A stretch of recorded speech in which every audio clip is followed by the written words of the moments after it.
On February 10, 2009, two communications satellites, one Russian, the other American, smashed into each other 500 miles above Siberia at a closing speed of more than 25,000 miles an hour.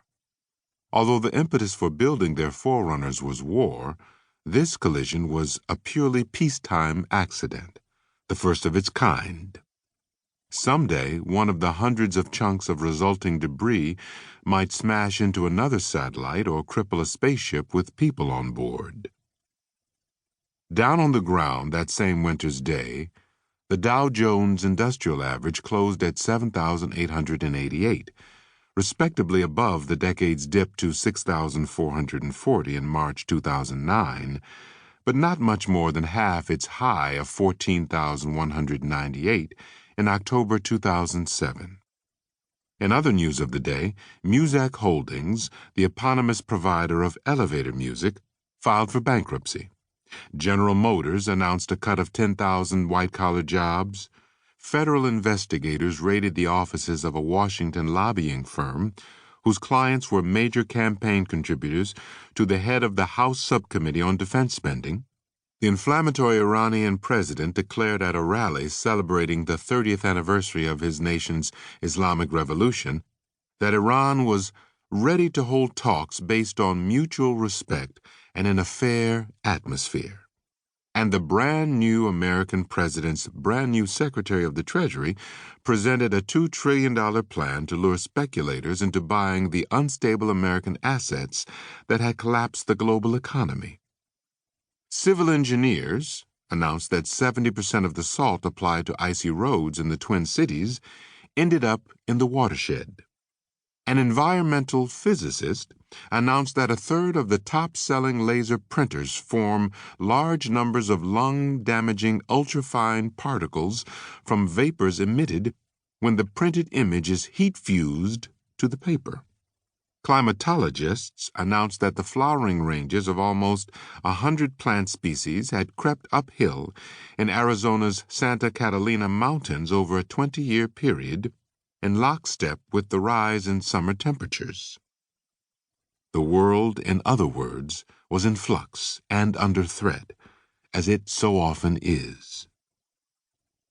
10 days later, an international group of distinguished economists, officials, and academics met under the auspices of Columbia University's Center on Capitalism and Society to discuss how the world might manage to emerge from its worse-than-usual financial crisis. The center's director, Nobel laureate in economics Edmund Phelps, argued that some financial re-regulation was called for, but stressed that it must not discourage funding for investment in innovation in the non-financial business sector, which has been the main source of dynamism in the U.S. economy. What's the non-financial business sector? Military spending, medical equipment, aerospace, computers, Hollywood films, music, and more military spending. For Phelps, dynamism and innovation went hand in hand with capitalism and with war.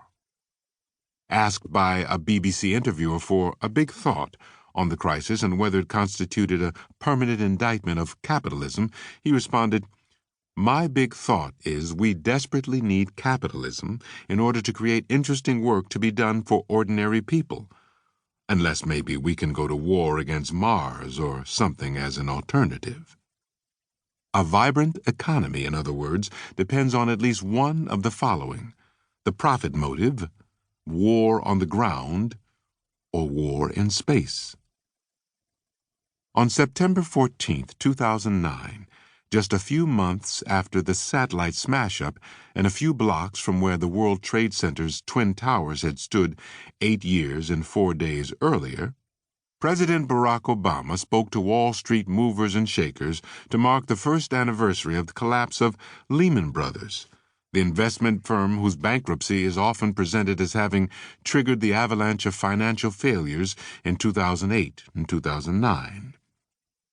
That same morning, China laid the cornerstone for its fourth space center on an island close to the equator, the latitude of choice for exploiting Earth's rotation speed, thereby minimizing the fuel necessary for a launch and maximizing the potential payload.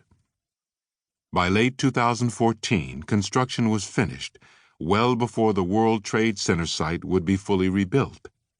An Associated Press reporter spoke of China's soaring space ambitions, and after presenting a daunting list of Chinese space achievements and ambitions, stated that China says its space program is purely for peaceful ends, although its military background and Beijing's development of anti-satellite weapons have prompted some to question that.